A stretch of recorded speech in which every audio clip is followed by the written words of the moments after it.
Hi everyone, welcome back to my channel. Hope you guys are all doing super well. So welcome to today's true crime video. Before we get into the video, I just want to thank today's sponsor, HelloFresh. I am obsessed with HelloFresh. Like my entire family, my boyfriend, my friends, we're all hooked on HelloFresh. They have a wide variety of quick meal options, so if you're in a hurry and you don't really want to spend too much time cooking, you can get like a quick 20-minute meal recipe, or you can get like a flatbread or a pizza that you just pop into the oven and you're good to go. They also have so many recipes that you can choose from. I mean, look at this. These are all the recipes me and my family have saved over the past like few years that we've been using HelloFresh. They're really good recipes and they're also super easy to make. So HelloFresh has different boxes that you can choose from. I personally always go for the vegetarian one, and the recipes are bomb, you guys. So the recipes usually take me like 30 minutes to do. And the best part is that you don't even have to go to the grocery store, so it's not like they're gonna give you a recipe and you're gonna need to buy your own milk for it. It comes directly in your bag. So everything is pre-portioned, so that way you don't waste any products and it's just quick, easy to go. The packaging that HelloFresh uses to send your box is made from entirely recycled content. You guys can go to HelloFresh.com and use my promo code JackieFlores14 to get 14 free meals, including free shipping. Again, thank you so much to HelloFresh for sponsoring today's video. So back to today's case. Today we're going to be talking about the passing of 20-year-old Faith Hedgepeth. This case was actually recommended by one of you guys. I got tagged on Instagram asking me to cover this case,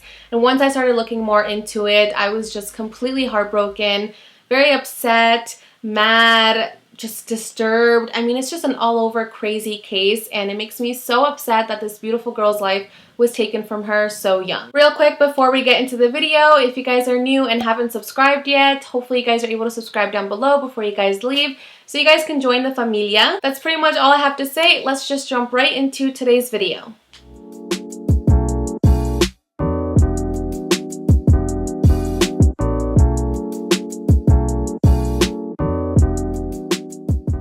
So Faith Hedgepeth was born on September 26, 1992. She was born in Warren County, North Carolina, and she grew up in the city of Hollister, which is a small town near the Warren County border. Her parents were named Roland and Connie Hedgepeth, and she had an older brother and sister. Her parents said that Faith was a gift to them during a very difficult time in their life, and that when Faith was born, they felt a lot of joy, they felt a lot of happiness, and they felt as if Faith was exactly what they needed at that moment to help them keep going, help them push through this difficult time. A few months after Faith was born, her parents divorced and her father moved to Hickory, North Carolina, about 4 hours away. Faith continued to live in Warren County with her mother and her older sister, Rolanda, but she still remained very close to her father, so she would constantly call him.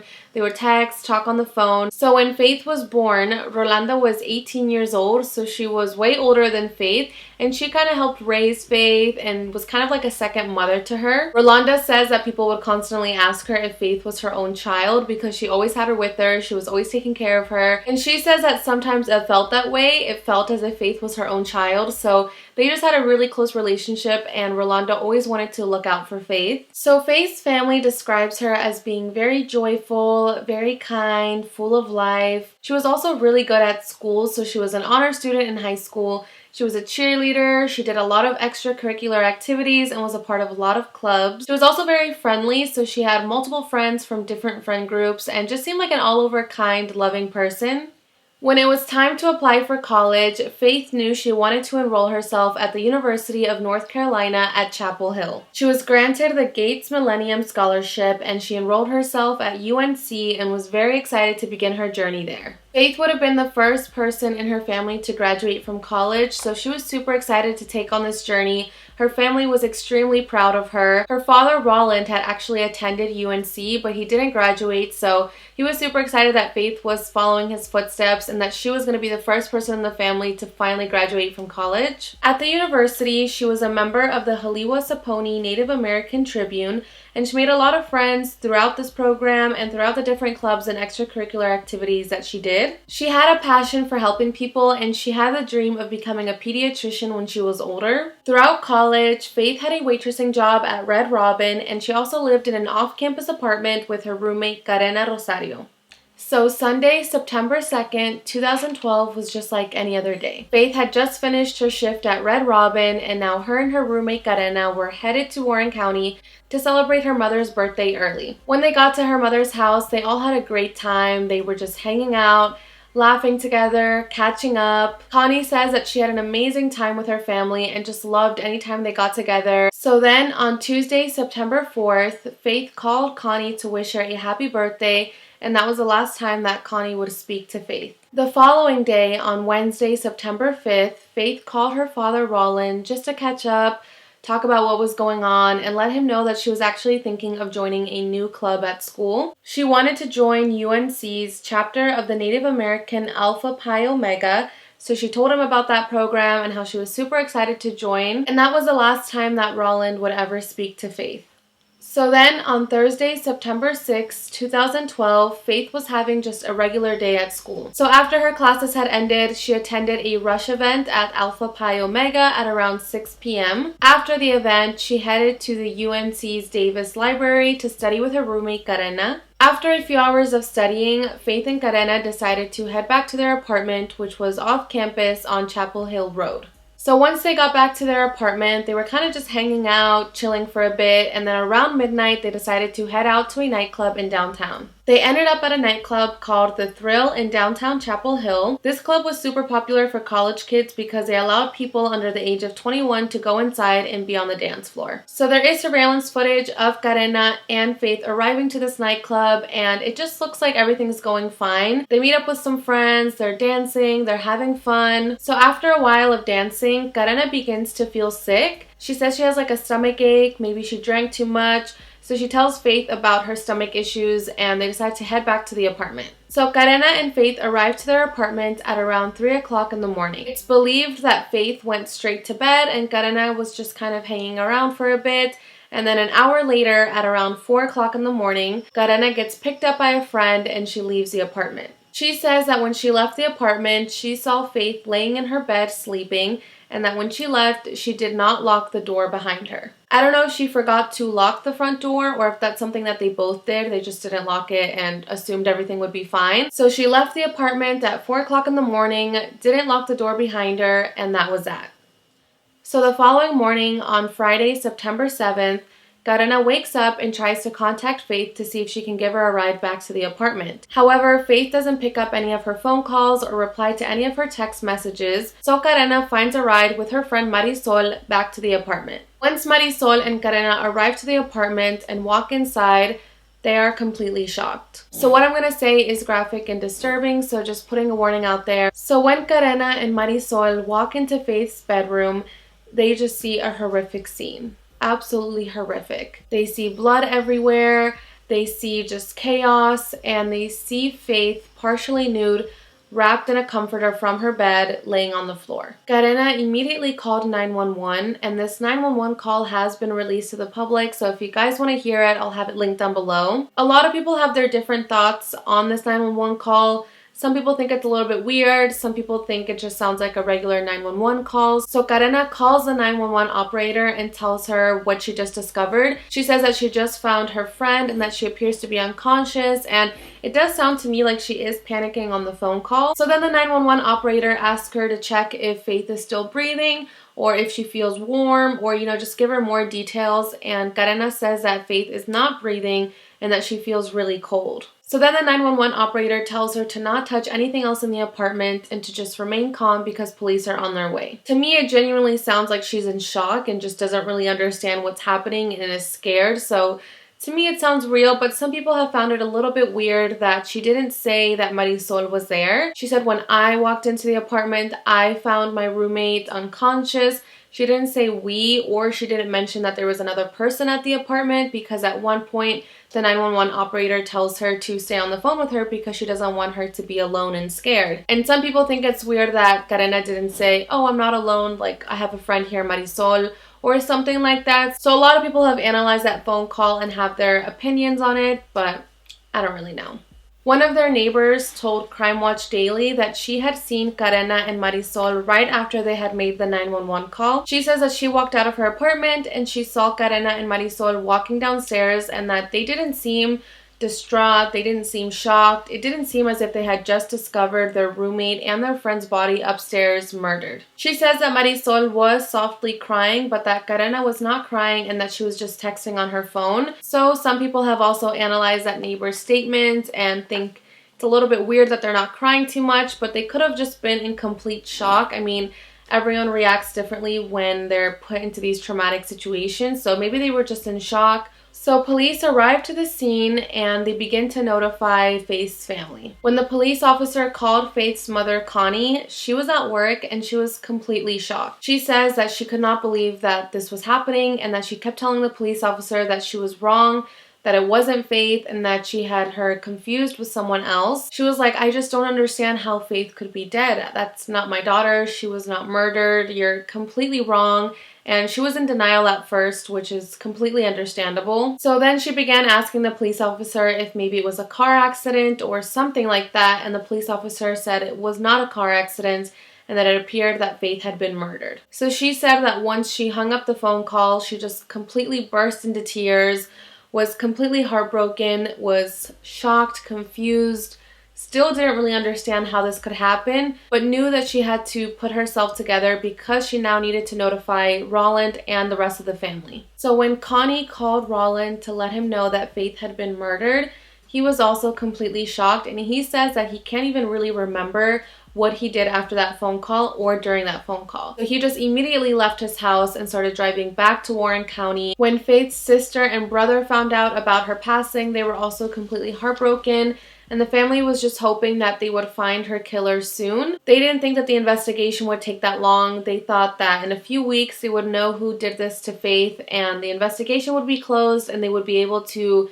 in a way, move on. So now police began searching the apartment to see if they could find any other evidence or clues that could help them in the investigation. So in the bedroom, they found an empty Bacardi rum bottle, and near her body was a fast food bag with a handwritten note that said, "I'm not stupid, jealous." Police weren't sure if this fast food bag had been there for a while and that maybe Faith had gone to pick up this fast food bag from a restaurant where her friends worked, and they wrote that as a joke on the bag. They thought it was weird that the bag didn't have any blood on it because the room was pretty messy. There was blood everywhere, so the fact that this bag near her body was completely clean made the police think that the killer wrote this after they had committed the crime and they had maybe gone to a different room, or maybe they had come back later to bring the bag and left it there on purpose, and that's why it didn't have any blood, because it wasn't next to her when she was getting murdered. Police also conducted a sexual assault kit on Faith, and it did reveal that she was sexually assaulted before her death. So police took the DNA found on Faith, as well as some DNA that they found on the bottle,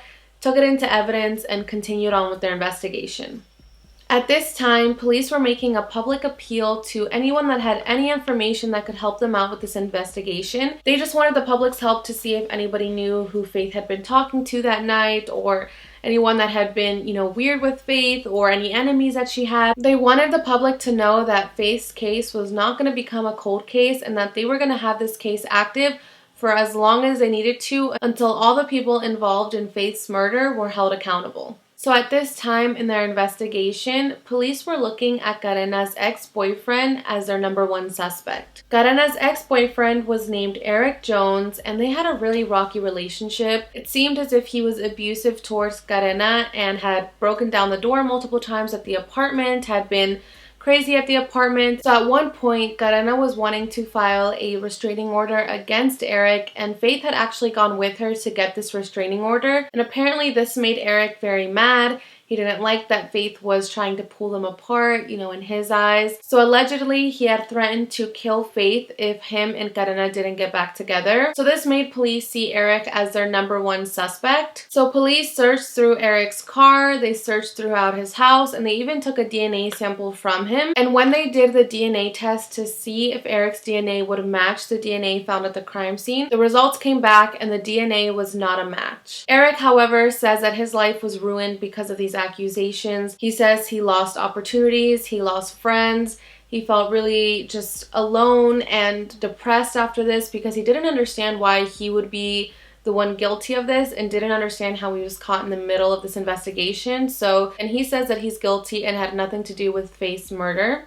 So after this, police were back to investigating and trying to find a new lead. Police and Faith's family both agree that the killer is someone that Faith most likely knew because of how personal it felt. It was someone that was very angry at Faith, that didn't like her, and that just took out a bunch of anger on Faith. Also, the note made it seem as if it was personal, because if it wasn't Faith that had written that, or if it wasn't a joke from a friend from earlier days, it seems like a personal note. It seems as if that person is saying, I'm not stupid, maybe because Faith had called them stupid at one point, or maybe they thought Faith thought they were stupid, or something. And the fact that it also said jealous, that to me is personal. So yeah, police and the family definitely think that it's someone that Faith knew.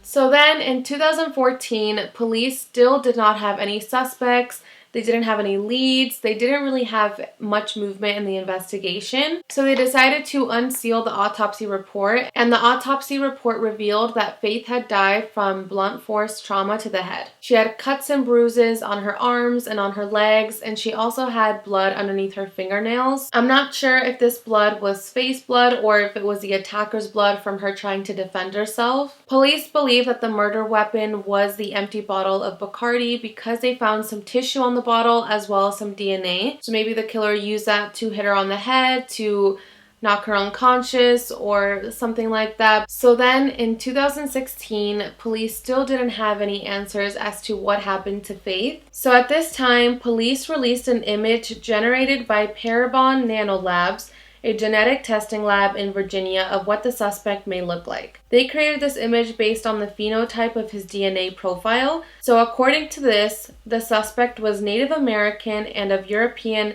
mixed ancestry or Latino. He has olive skin, he has brown or hazel eyes, and has black hair. Police say that they have questioned over 2,000 people and have taken the DNA of over 100 people to see if it's a match to the DNA found at the scene, but that they still have not come across any matches.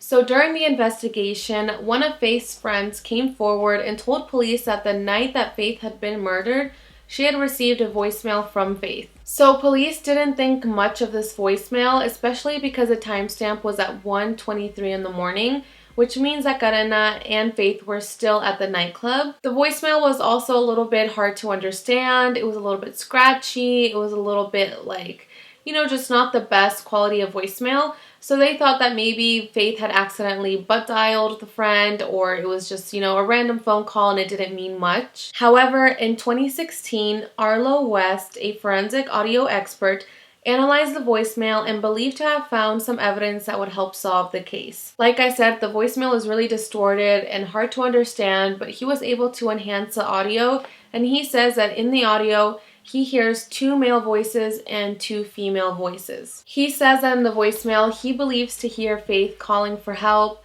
She says, "Ow, my head, get off me, stop." Then he hears a male voice say, "I can't believe you really did it, Rosie." And he believes that Rosie may be a nickname for Faith's roommate, Karena Rosario. In the audio, he says he also hears someone say the name Eric, so that could be Karena's ex-boyfriend Eric that they're talking about. Crime Watch Daily showed this analysis to Faith's family, and they say that they recognize Faith's voice and they do feel like that is Faith screaming and asking for help, and that the other female voice is in fact Karena's. So I'm not really sure what to think of the voicemail, especially because the timestamp is at 1:23 in the morning.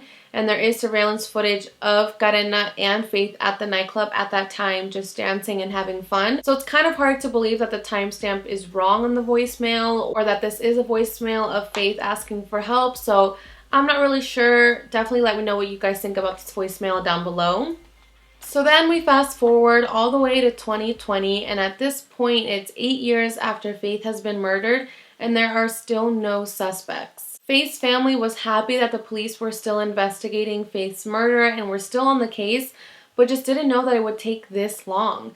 They thought that when Faith had been murdered that they would discover who was her killer within a few weeks or in a few months, but they didn't expect that 8 years later they would still be looking for answers. At this time, the family had offered a $40,000 reward to anyone that could come forward with any information that would help them in the investigation, that would help them get closer to finding her killer, or anyone that had anything useful that could help out the police. So then, on September 16th, 2021, so just a few weeks ago, police made an arrest for the murder of Faith Hedgepeth. Police arrested 28-year-old Miguel Enrique Salguero Olivarces. I believe that's how you say his last name. So Miguel was charged with first-degree murder and is now being held with no bond. So at the time of Faith's murder, Miguel would have been 19. Police say that the DNA found at the crime scene is what connected them to Miguel 9 years later. They haven't provided too many details as to how they made this connection or as to how Miguel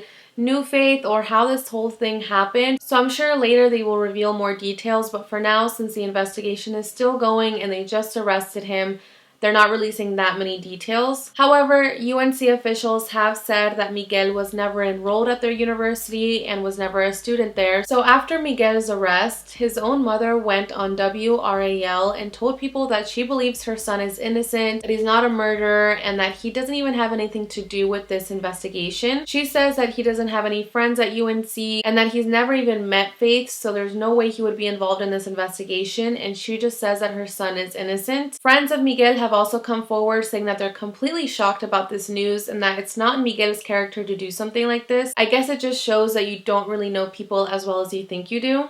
So a private investigator named Hunter Glass had previously worked on Faith's case. He says that when he heard the news about Miguel's arrest, that he wasn't shocked at all. He says that Miguel's name had come up several times during his investigation, but that they never saw him as a solid suspect. He believes that Miguel could have possibly met Faith at a party that Faith's apartment complex was hosting at their cul-de-sac. However, Chapel Hill police have not confirmed if this party did in fact happen or how Faith and Miguel know each other, so we're not really sure if that's true. The Chapel Hill police chief says that everyone needs to be patient because this investigation is still ongoing. Just because they have made an arrest doesn't mean that this investigation is closed and that they're done searching for all the people that could be potentially involved in Faith's murder. So he just wants the public to be patient and understand that it's going to take a while for this story to completely unfold. So Faith's family was really happy and relieved once they saw that an arrest had been made. The family was happy that after 9 years, someone had finally been arrested for Faith's murder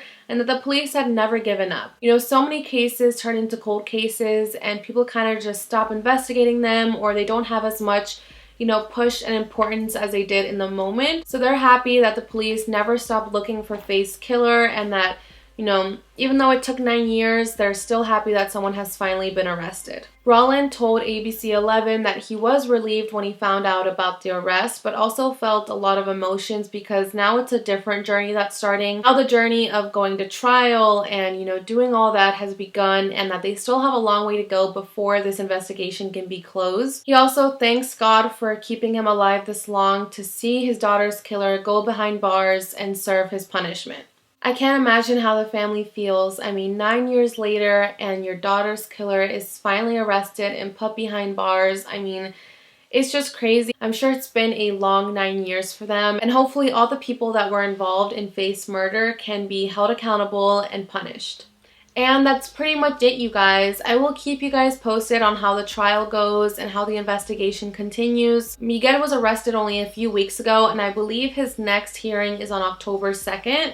So we'll see what happens, we'll see what he says, but I'm just super happy that the family finally has some type of answers. I'm sure Faith's family would have wanted answers sooner, but at least now we have someone behind bars, we have someone that can be held accountable, and hopefully the trial goes well and he's put behind bars and Faith's family has some type of closure and justice. So Faith's family wanted to continue her legacy, so they created the Faith Hedgepeth Memorial Scholarship. This scholarship is offered to help a Native American woman from a North Carolina tribe earn a higher education. Her family says that Faith's dream was to help people, and now through this scholarship, she's helping women like herself every single day. I will have the memorial scholarship link down below if you guys want to make a donation to it. I will be making a donation just to help out the family and help keep this memorial scholarship going. And yeah, you guys, that's pretty much all the information I have for you guys today. It's a really heartbreaking, sad case because Faith was so beautiful, so full of life, and just had such a bright future ahead of her. She wanted to be the first person in her family to graduate from college, and it's so sad and heartbreaking that she wasn't able to reach that. So my thoughts and prayers go out to Faith's family. I hope you guys are able to find justice and closure soon. And that's pretty much all I have to say. Thank you guys so much for watching today's video. Don't forget to subscribe before you guys leave so you guys can join the familia. And yeah, I will see you guys in my next video.